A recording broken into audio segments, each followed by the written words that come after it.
Hello students, कैसे हैं आप लोग। Welcome to my YouTube channel Geeta study. Students, आज हम लोग इस क्लास में सिविक्स का चैप्टर अंडरस्टैंडिंग डाइवर्सिटी का 4th पार्ट पढ़ेंगे। 3rd पार्ट की लिंक डिस्क्रिप्शन बॉक्स में दी है। So let's we start the class. Yes from para this.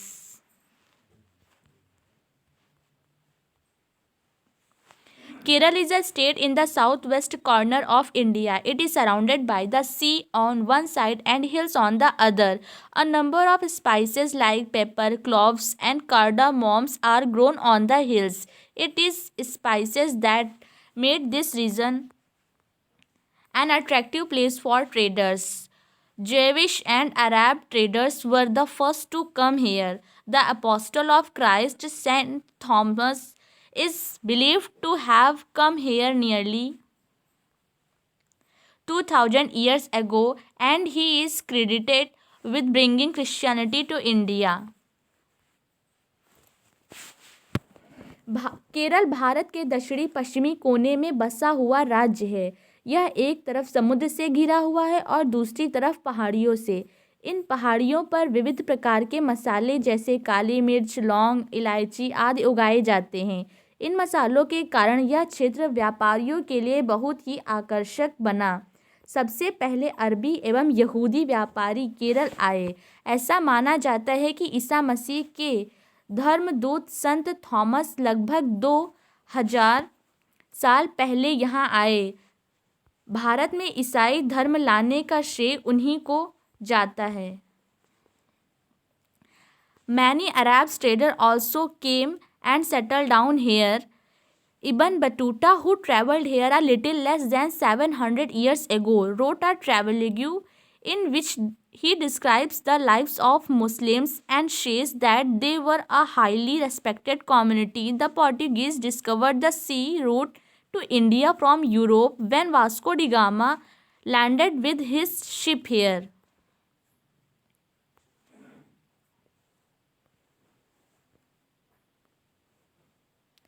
अरब से कई व्यापारी यहाँ आकर बस गए।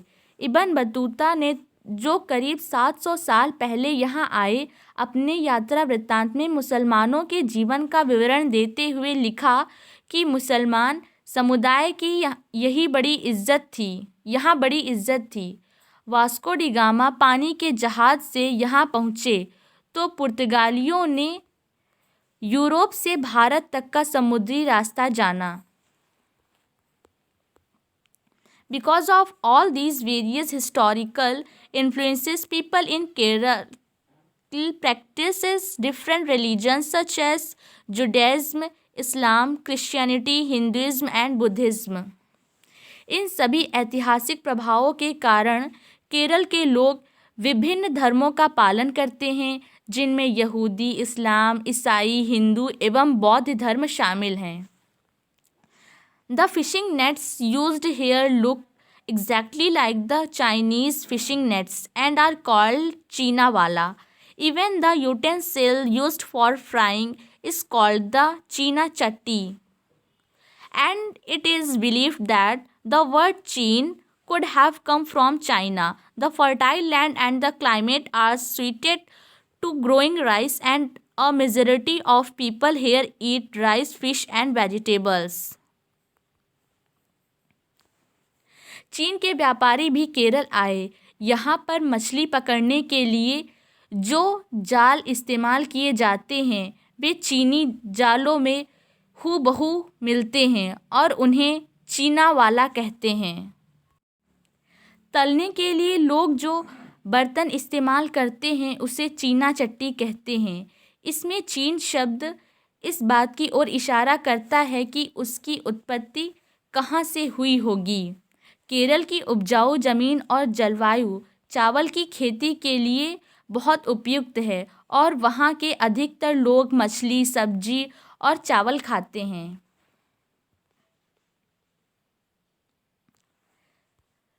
The boat race is an important part of the Oman festival celebrated in Kerala. Kerala के मनाए जाने वाले त्यौहार ओणम का एक विशेष आकर्षण है नाव प्रतियोगिता। While Kerala and Ladakh are quite different in terms of their geographical features, the history of the both regions has seen similar culture influences. Both regions were influenced by Chinese and Arab traders. It was the geography of Kerala which allowed for the cultivation of spices, and the special geographical location of Ladakh and its wool that drew traders to these regions. Thus, history and geography are often tied in the cultural life of a region. जहाँ केरल और लद्दाख की भौगोलिक स्थितियाँ एक दूसरे से बिल्कुल अलग हैं, वहीं हम यह भी देखते हैं कि दोनों क्षेत्रों में इतिहास में एक ही प्रकार के सांस्कृतिक प्रभाव हैं। दोनों ही क्षेत्रों को चीन और अरब से आने वाले व्यापारियों ने प्रभावित किया। जहाँ केरल की भौगोलिक स्थिति ने मसालों की खेती संभव बनाई, वहीं लद्दाख की विशेष भौगोलिक स्थिति और ऊन ने व्यापारियों को अपनी ओर खींचा। इस तरह पता चलता है कि किसी भी क्षेत्र के सांस्कृतिक जीवन का उसके इतिहास और भूगोल से प्रायः गहरा रिश्ता होता है।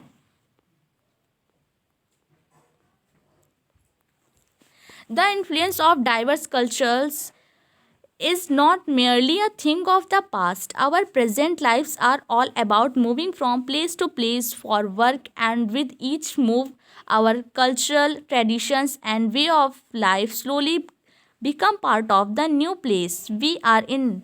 Similarly, in our own neighborhoods, we live close to people from several communities. Our daily lives are about the ways in which we do things together and hear stories about each other's lives, customs, and traditions.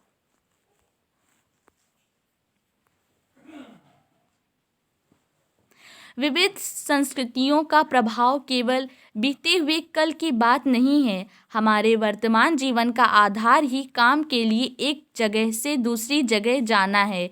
हर एक कदम के साथ हमारे सांस्कृतिक रीति रिवाज और जीने का तरीका धीरे धीरे उस नए क्षेत्र का हिस्सा बन जाते हैं जहां हम पहुंचते हैं। ठीक इसी तरह अपने पड़ोस में हम अलग अलग समुदायों के लोगों के साथ रहते हैं। अपने रोज़मर्रा के जीवन में हम मिलजुल कर काम करते हैं और एक दूसरे के रीति रिवाजों और परंपराओं में घुल मिल जाते हैं। यूनिटी इन डाइवर्सिटी, विविधता में एकता। India's diversity has always been recognized as a source of its strength. When the British ruled India, women and men from different cultural, religious, and regional backgrounds came together to oppose them. India's freedom movement had thousands of people of different backgrounds in it. They worked together to decide joint actions, they went to jail together, and they found different ways to oppose the British. Interestingly, the British thought they could divide Indians because they were so different and then continue to rule them. But the people showed how they could be different and yet be united in their battle against the British.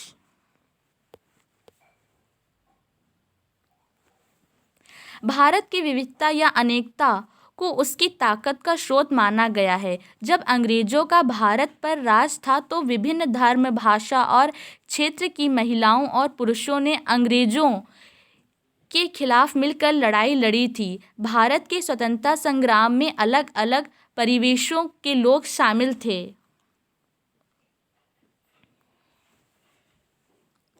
उन्होंने एकजुट होकर आंदोलन किया, इकट्ठे jail गए और अंग्रेजों का अलग अलग तरीकों से विरोध किया। अंग्रेजों ने सोचा था कि वे भारत के लोगों में फूट डाल सकते हैं क्योंकि उनमें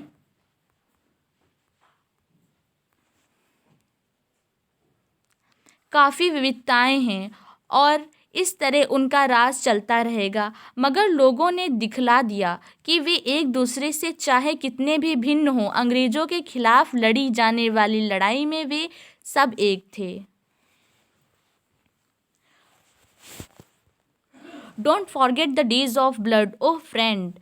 In the midst of your happiness, remember to shed a tear for us. The hunter has torn away every single flower.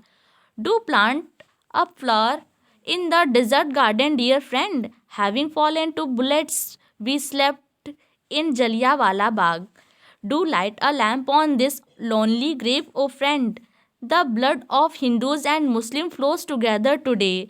Do soak your robe in this river of blood, dear friend. Some rot in jails, while others lie in their graves. Do shed a few tears for them, O friend. दिन खून के हमारे प्यारे न भूल जाना, खुशियों में अपनी हम पर आंसू बहा के जाना। सयाद ने हमारे चुन चुन के फूल तोड़े, वीरान इस चमन में कोई गुल खिला के जाना। दिन खून के हमारे गोली खा के सोए जलिया बाग में हम।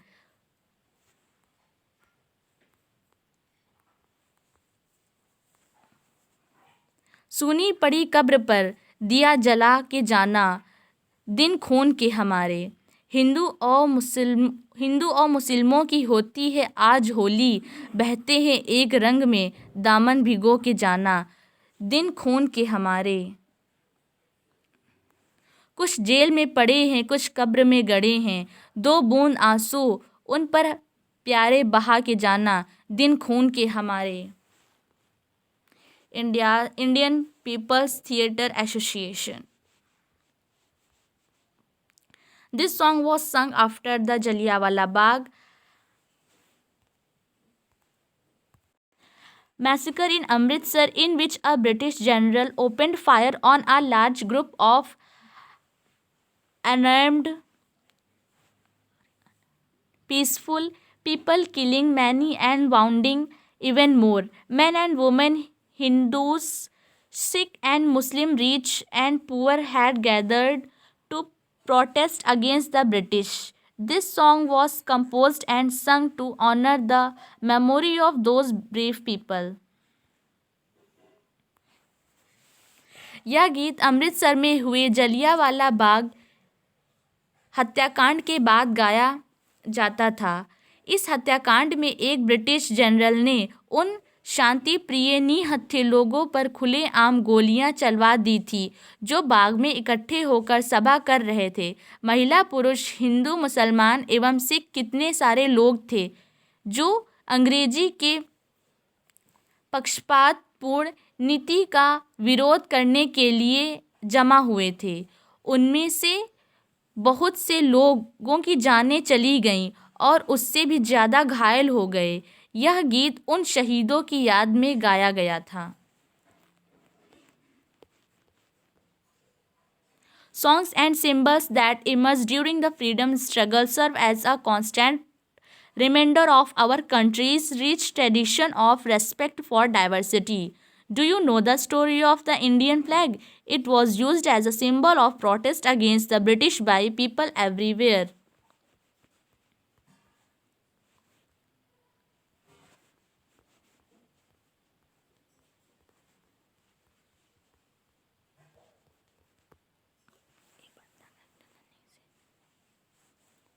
स्वतंत्रता संग्राम के दौरान उभरे गीत और चिन्ह विविधता के प्रति हमारा विश्वास बनाए रखते हैं। क्या आप भारतीय झंडे की कहानी जानते हैं? स्वतंत्रता संग्राम के दौरान ही भारत के झंडे की परिकल्पना की गई थी।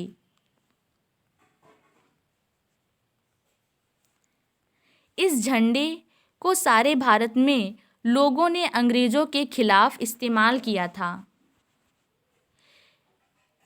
In his book, The Discovery of India, Jawaharlal Nehru says that Indian unity is not something imposed from the outside, but rather it was something deeper, and within its fold the widest tolerance of belief and custom was practiced, and every variety acknowledged and even encouraged. It was Nehru who coined the phrase unity in diversity to describe the country.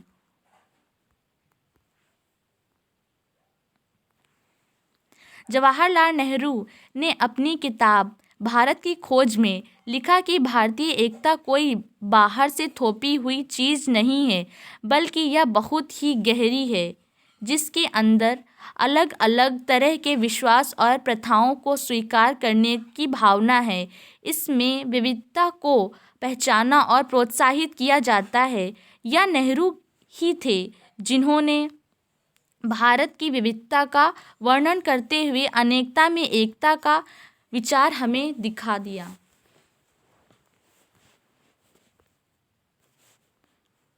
So your chapter is over.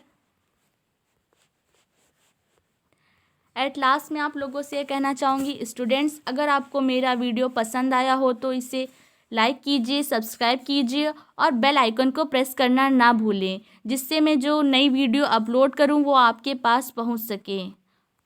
Okay, thank you.